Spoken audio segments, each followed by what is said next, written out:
सबका यहाँ स्वागत है। मेरा ही नाम है प्रशांत किशोर। हम कोई नेता नहीं है, आपसे वोट मांगने भी नहीं आए। हम वोट नहीं मांगते। लोग पूछता है कि भैया वोट नहीं मांगिएगा, बताइएगा नहीं वोट किसको देना है, तो बिहार सुधरेगा कैसे।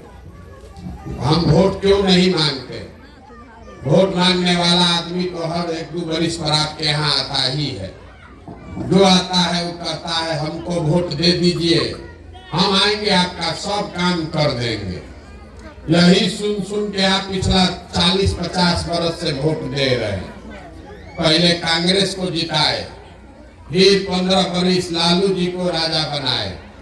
अभी 18 साल से नीतीश बाबू कुर्सी पर बैठे हैं। दिल्ली में हमने मोदी जी को भी जिता कर देख लिया। आपका और आपके बच्चे का जीवन नहीं सुधरा। तो अब कोई प्रशांत किशोर आए हैं, आप हमारी बात सुनिएगा, हम पर भरोसा करके हमको वोट दे दीजिएगा। तो इसका क्या गारंटी है कि जीतने के बाद हम धोखा नहीं करेंगे। जैसे पहले का आदमी जीत के गया धोखा किया, हम भी जीत कर धोखा कर सकते हैं। इसीलिए हम वोट नहीं मांगते।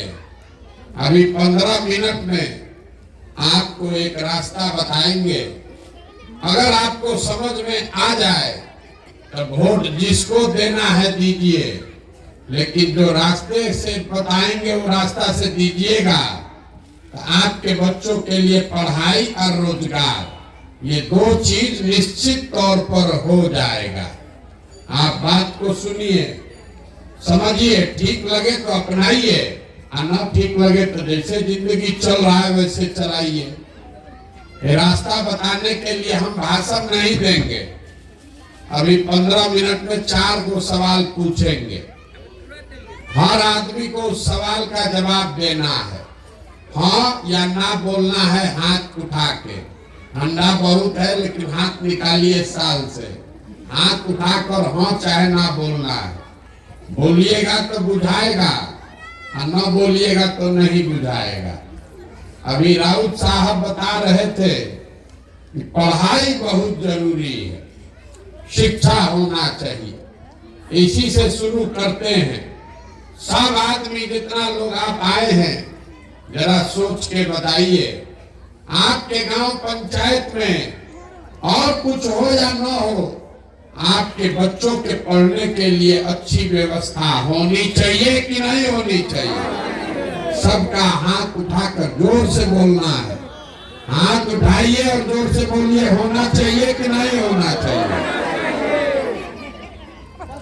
हम नहीं बोले, 2 बार हिलाने पर ही बोले, लेकिन आप ही ने बोला कि हाँ भैया पढ़ने का व्यवस्था तो होना चाहिए।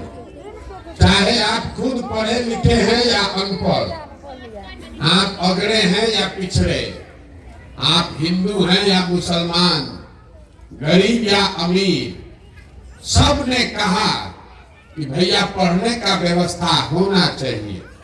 क्योंकि इतना समझदारी सब में है कि अगर आपका बाल बच्चा पढ़ लिख जाए, पढ़ लिख के नौकरी रोजगार पा जाए, तो कोई मुखिया बने, कोई विधायक बने, कम से कम आपके बच्चे का जीवन सुधर जाएगा।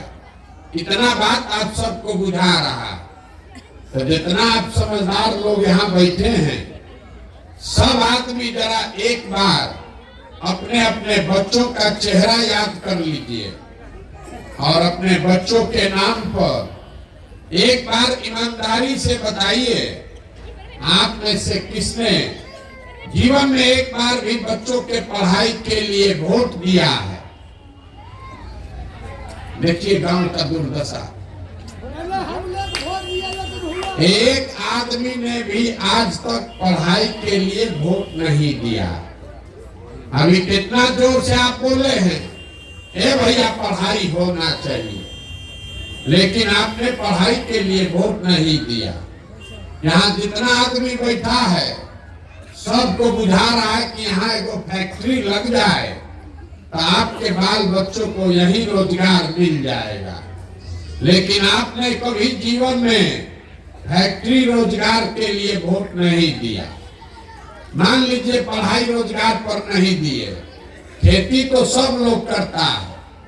अभी आपका धान कटा है 1 महीना पहले, धान का दाम है 2150 रुपया, आप बेचे हैं 1600 में 1700 में।